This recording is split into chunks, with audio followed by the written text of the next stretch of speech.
वासुदेव रघुकुल नायक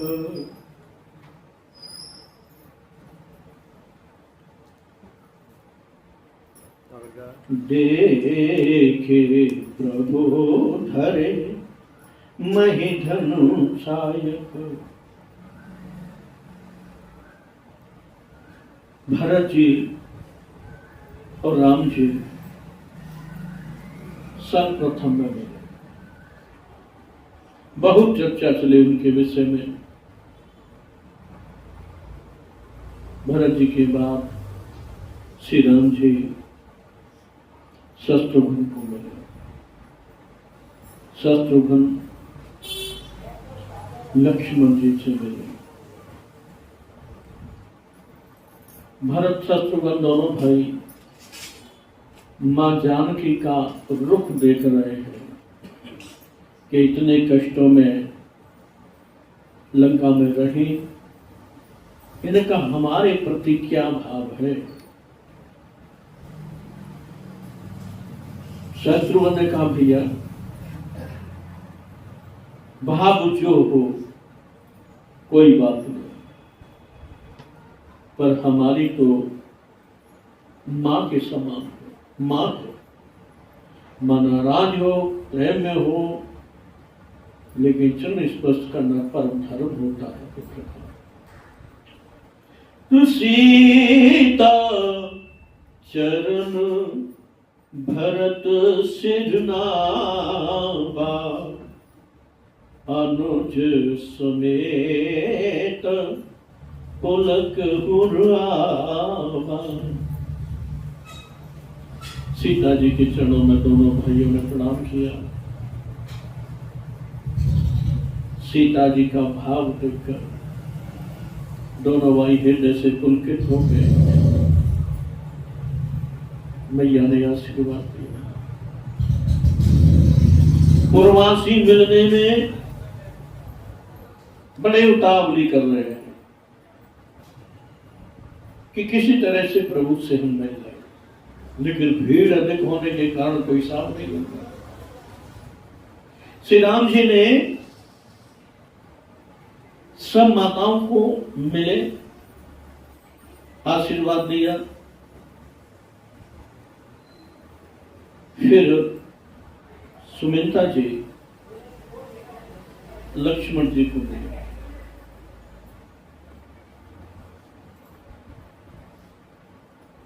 लक्ष्मण से मिलने के बाद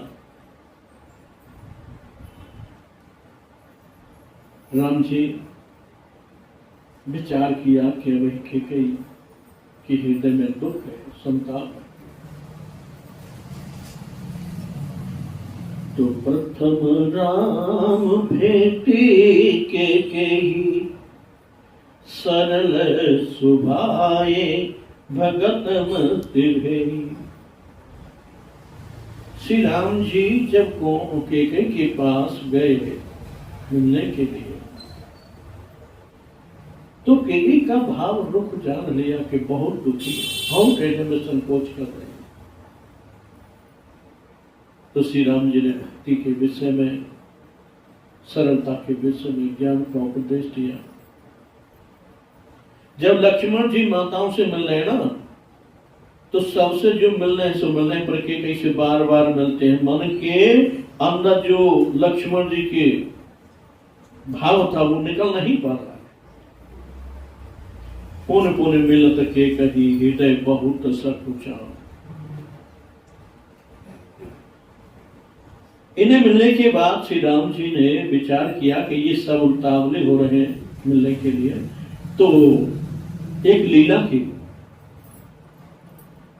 क्या लीला की? ये लीला को आकाश में देवता देख रहे हैं, देवगना देख रही है। उसी क्षण उन्होंने अमित रूप प्रगटे ते ही काला,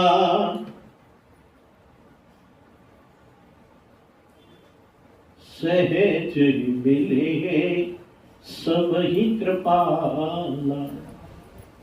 अनेकों रूप धारण कर लिए राम जी। देवता उन रूपों को देख देख कर बड़े मगन हो रहे हैं, पुष्प वृष्टि कर रहे हैं, देवांगनाएं नृत्य कर रही है, संगीत बज रहा है और आकाश से आवाज आ रही है, जय हो श्री राम, जय हो श्री राम, जय हो श्री राम। सब लोग ऊपर देखते हैं लेकिन उन्हें कुछ दिखाई नहीं देता, आवाज तो सुनाई देती। जब उनसे सबसे मिलिए तो फिर वो अपने महल को चले।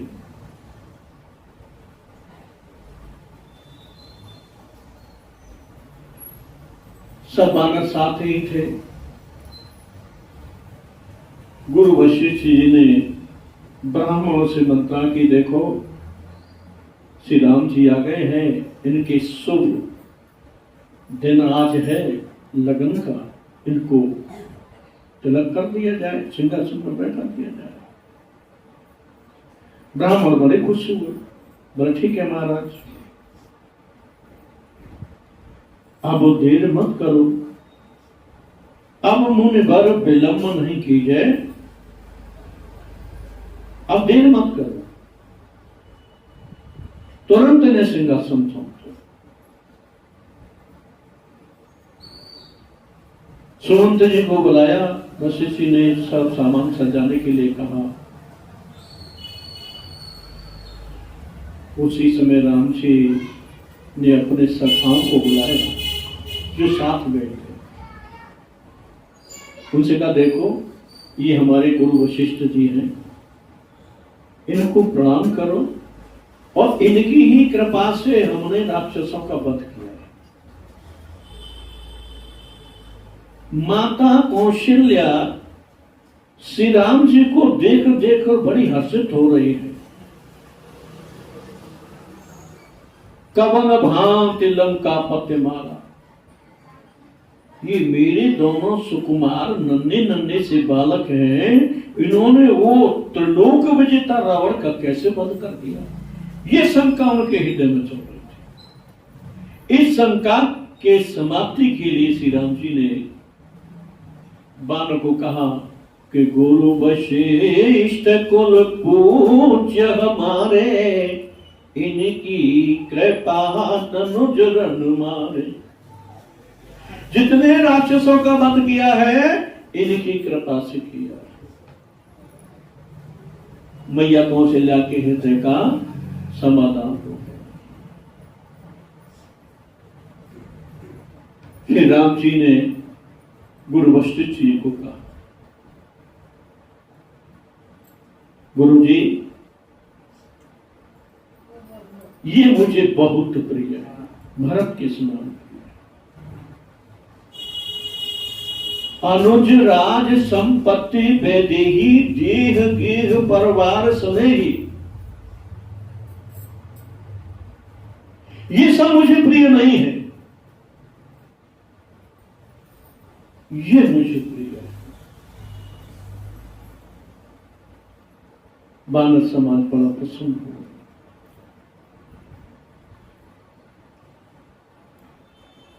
जब राम जी बैठ गए सिंहासन पर, माता जानकी भी साथ, तो राम जी ने सबसे पहले भरत को बुलाया।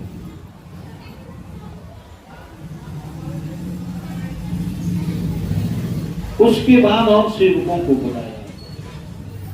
सेवकों से कहा कि तुम सब लोग इन सेना जो आई है सबको स्नान कराओ, वस्त्र पहनाओ।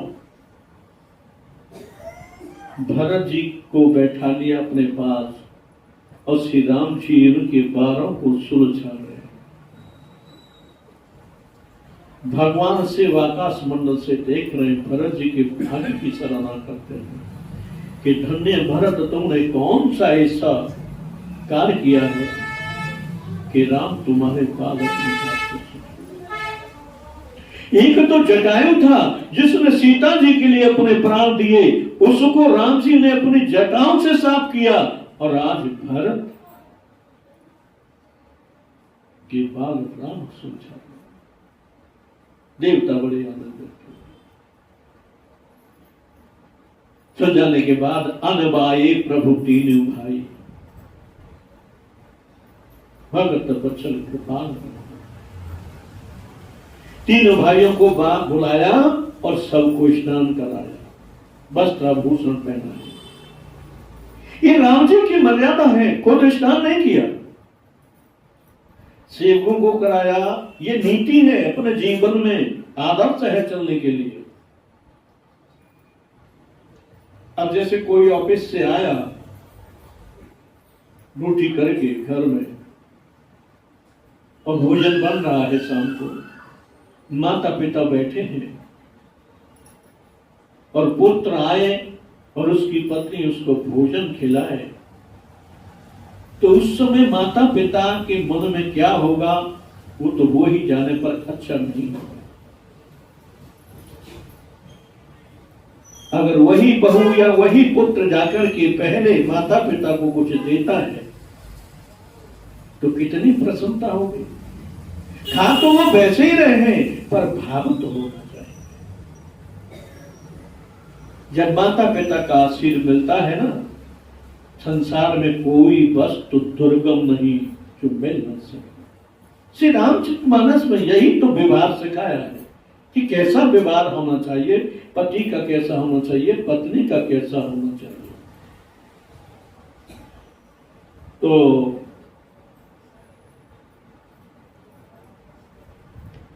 सब भाइयों को स्नान कराने के बाद राम जी ने स्वयं स्नान किया, वस्त्र पहना। भरत जी ने सुग्रीव को वस्त्र पहनाए, लक्ष्मण जी ने लंकापति को पहना। जामवत नर नीलात को श्री राम जी ने पहना। सब लोग आनंद करते। गुरु वशिष्ठ जी तैयारी करके आ गए।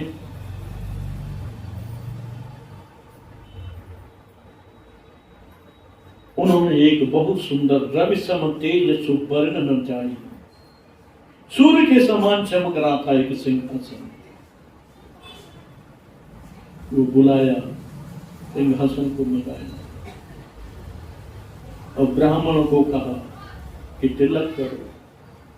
सीता जी पास में बैठी है, राम जी सिंहासन पर बैठे, हनुमान जी, भरत जी राम जी के पीछे, लक्ष्मण जी शत्रुघ्न जी अगल बगल में है सीता जी। हनुमान जी गए, भरत जी से कहा कि भरत भैया पूरा समाज देख रहा है, तुम यहां पीछे। मुझे लगता है कि राम जी की आंखें तुम्हें बार बार ढूंढ रही है। भरत ने कहा कि हनुमान, राम की आंखें मुझे ढूंढती नहीं, राम जानते हैं कि मैं क्या करूं। पर हनुमान एक बात कह देता हूं, मैंने ऐसा कोई कार्य नहीं किया कि मैं राम के सामने खड़ा हो जाऊं। गहराई से देखो और समझो अपने जीवन के विषय में कि हमने क्या क्या किया है। जो किया है उसको हमारी बुद्धि मानती है कि सही किया है तो आगे करते रहो, और बुद्धि मानती हो नहीं गलत किया है तो तुरंत त्याग करना चाहिए। हनुमान जी तुरंत श्री राम जी के पास आए, प्रभु प्रभु। भरत पीछे खड़े, उन्हें आगे ले लीजिए, आगे बुला लीजिए, आपके कहे बगैर नहीं आएंगे। श्री राम जी ने कहा कि हे हनुमान, तुम चुपचाप खड़े रहो। हनुमान जी को लगा कि वो राम राजा बनने जा रहे हैं, सो किसी से कोई लगाव नहीं, इसलिए भरत को नहीं चाहिए। हनुमान जी के हृदय में भाव देखा तो राम जी ने बुलाया, सुन बेटा। हनुमान जी गए, बोल भरत कहां खड़ा है? बोल तुम्हारे पीछे। क्या कर रहा है? कि छत्र को उठाए हुए है। अरे हनुमान, अगर भरत का छत नहीं होता तो मैं आज राजा भी नहीं होता। वो सही जगह पर खड़ा। इसका कारण क्या है? आज के संदर्भ में कहा जाए तो कार्य किया जाए तो गुप्त रखकर किया जाए, लेकिन ऐसा नहीं होता। तुरंत आगे आते हैं, किया कुछ हो या नहीं हो पर आगे जरूर रहे। भरत जी जानते हैं कि मैंने ऐसा कुछ किया नहीं है तो आगे क्यों जाऊं, लेकिन हम लोग करते हैं या नहीं करते हैं आगे जरूर खड़े रहें। किस लिए? दिखाने के लिए कि लोग जाने कि मैंने ये किया है। लेकिन भरत जी दिखाना नहीं चाहते, तभी तो राम जी के प्रिय हैं।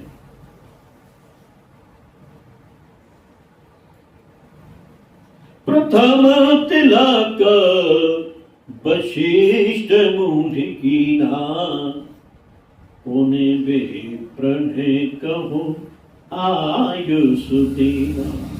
प्रथम तिलक वशिष्ठ जी ने कर दिया, फिर सब ब्राह्मण का दिया, सबने तिलक किया। जय जयकार होने लगा, देवता आकाश से देख रहे हैं। देवता देखकर चले गए राम जी के अभिषेक को। सब लोग अपने अपने कार्य में लग गए। राम जानकी बैठे हैं, इंद्र आए, प्रणाम किया। ब्रह्मा जी आए, स्तुति की, प्रणाम किया। उसी समय शंकर जी आए। जो जो राम जी के पास आया सबने भक्ति मांगी कि मुझे भक्ति चाहिए, जबरदस्त। और शंकर जी भी दुनिया को वरदान देते हैं, दुनिया को वरदान देते हैं, महादेव है, वर देने वाले हैं। लेकिन आज वो राम जी के आगे याचक भिखारी बनकर खड़े हैं। दोनों हाथों की अंजलि बनाकर रखी है और प्रार्थना करते हैं कि बार बार वर मांगहु। बार बार वरदान मांगने की कहते हैं। हर सिद्धेहु श्री रंग, पद सरोज अनुपायनी, भक्ति सदा सत्संग। कितनी सुंदर मांग की। अरे पर्वत पर रह रहे थे, खाने पीने का इंतजाम नहीं, महल नहीं, घोड़ा नहीं, राज्य नहीं। राम जी के पास आते, कहते कि मुझे एक महल बनवा दो, मुझे राजा बना दो, सेना दे दो, तो सब कुछ मिल जाता। लेकिन शंकर जी जानते हैं कि सब ये नाशवान है, इनका नाश होगा कुछ समय बाद, ये किसी काम के नहीं। तो ऐसी चीज मांगनी चाहिए जिसका कभी नाश नहीं।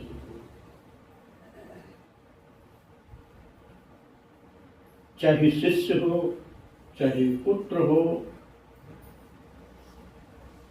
चाहे भक्त हो, चाहे पत्नी हो, हमेशा मांगने में सावधानी रखनी चाहिए। श्री राम जी आपके चरण कमलों की अनपायनी भक्ति हो, अभिचल, और कि मुझे सदा सत्संग मिलता रहे। दो चीज, बरने उमापत नाम गुण, हरस गए कैलाश। तब कपिन दिवाहे, सब विधि सुख प्रदवास। जब शंकर जी चले गए वरदान मांगकर, तो श्री राम जी ने जितने वानर भालू साथ थे सबको सुंदर व्यवस्था दे। अयोध्या में बड़ी धूमधाम मच रही है, सब अपने महलों को सुंदर सजा रहे हैं।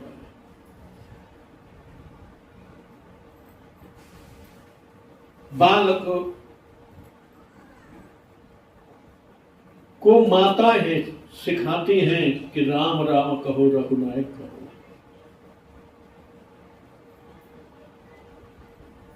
लेकिन हम यहाँ लोग सिखाते भैया पढ़ ले, ये कर ले, वो कर ले, नौकरी। और यही कलयुग के विषय में वर्णन दिया है उत्तरकांड में कि मातु पिता बालक नी बुला बही, उदर भरे सोई नीति सिखा बही। लेकिन अयोध्या में ऐसा नहीं। बालक पक्षियों को पाल लेते हैं, पक्षियों को भी बोलना सिखाते हैं कि राम को रघुनायक कहो। जब पक्षी बोलते हैं और नृत्य करते हैं तो बड़ा सुहावना मंदिर पड़ता है। नारद जी आए, देख कर गए और सब बात जाकर के ब्रह्मा जी को कही। ब्रह्मा जी अपने दुर्भाग्य को कोसने लगे कि राम की लीला में अगर हम भी सम्मिलित होते तो अच्छा रहता। राम जी राजा बन गए तो कोई भी अवध में दुखी नहीं था, न कोई बूढ़ा होता, न कोई बीमार होता, न कोई निर्धन था। कोई भी जरूरत होती तो बिना पैसे के सामान मिलता। बाजार बिनु दाम वस्तु कथ पाही,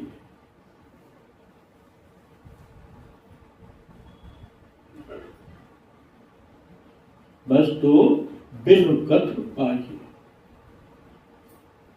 बिना पैसे की सारी वस्तु मिल जाती। सब लोभानंद में दो पुत्र का वर्णन सीता जी के विषय में आया है और दो दो ही सब भाइयों के हुए। अयोध्या में कैसी व्यवस्था थी, वहां कोई विवाद नहीं था शूद्र का और क्षत्रिय का, ब्राह्मण का, वैश्य का। क्या व्यवस्था थी कि दूर फराक रुचि सो घाटा, जह जल पियही बांधे गज ठाटा। सभी किनारे एक दूर घाट था, वहां हाथी घोड़े पशु पानी पीते थे। और एक पनघट था, पनघट परम मनोहर नाना, ताहान पुरुष करई स्नाना। पनघट कैसा के सारी महिलाएं सब बिरादरी की एक ही पनघट से पानी ले जाती, लेकिन वहां पुरुष स्नान नहीं करता। अब ये चारों कहां स्नान करते हैं कि राजघाट सब विधि अति सुंदर, माचहिता वर्ण चारु नर। चारु वर्ण के मनुष्य जो राजघाट था वहां स्नान करते, वही राम जी थे। राम जी सरयू में स्नान करके आते, ब्राह्मणों को महात्मा को बुलाते, गुरु वशिष्ठ जी के पास बैठते, गुरु वशिष्ठ कथा कहते, सुनते, आनंद। सब कुछ कथा जानते हैं पर सुनते हैं, प्रसन्न हो जाते हैं, मगन हो जाते हैं।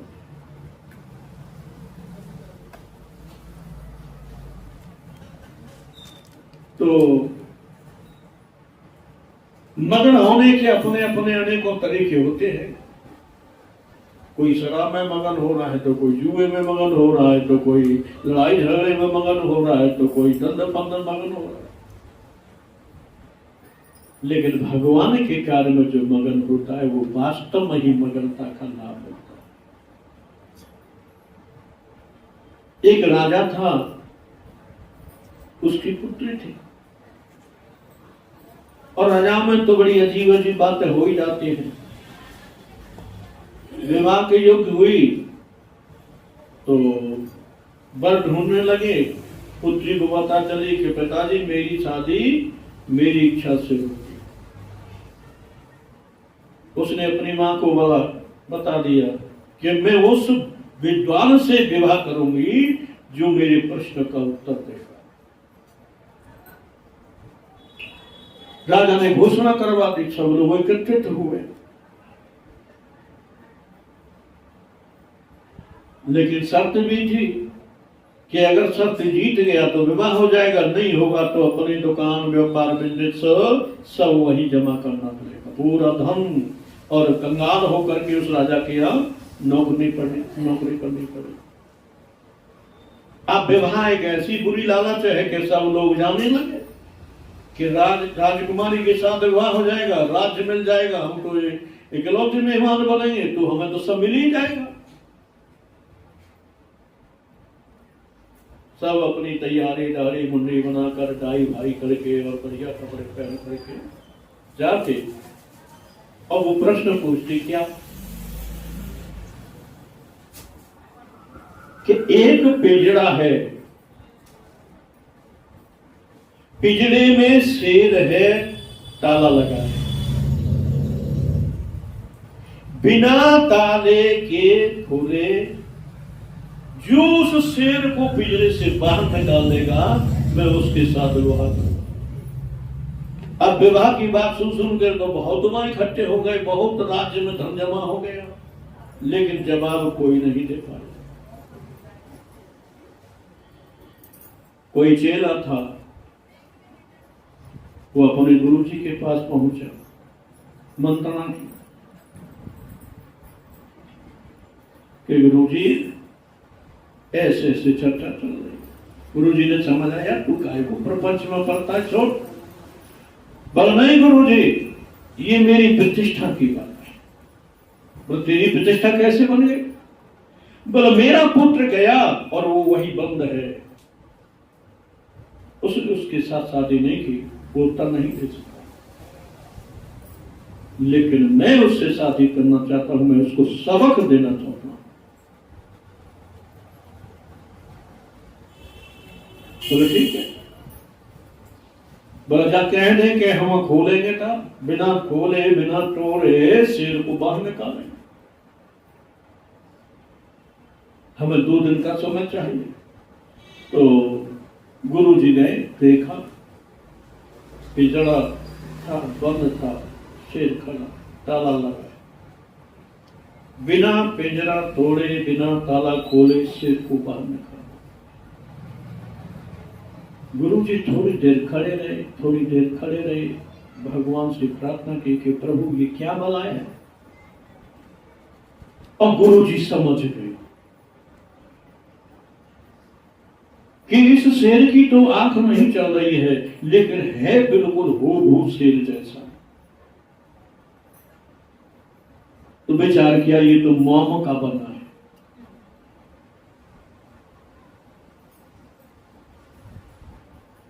चेला कबाड़िया भी था पूरी तरह से, मशीनों का काम थोड़ा बहुत जानता था। तो उसे कहा कि भाई तो बोले चल धोकनी और लोहे को गर्म करना, मसक के गर्म करना, और एक ऐसा पनारा बना कि वो शेर के पास पहुंच जाए, और एक ऐसी लोहे की रॉड तैयार कर जो बिल्कुल अग्नि जैसी दिखाई दे, और उस शेर को हम भीतर पेट में लगा देंगे, सारा मोम लुढ़क करके बाहर आ जाएगा और तू विजयी हो जाएगा। तो गुरु जी ने जो अकल बताई उसके अनुसार वो राजकुमारी परास्त हुई। जब शादी की बात आई तो शिष्य ने कहा कि मैं तो शादी करूंगा नहीं, लेकिन मेरा एक पुत्र तुम्हारे यहाँ बंदी है, मैं तुम्हें उसके साथ रखना चाहता हूं। बोलो सच्चिदानंद भगवान की झंडा फर फर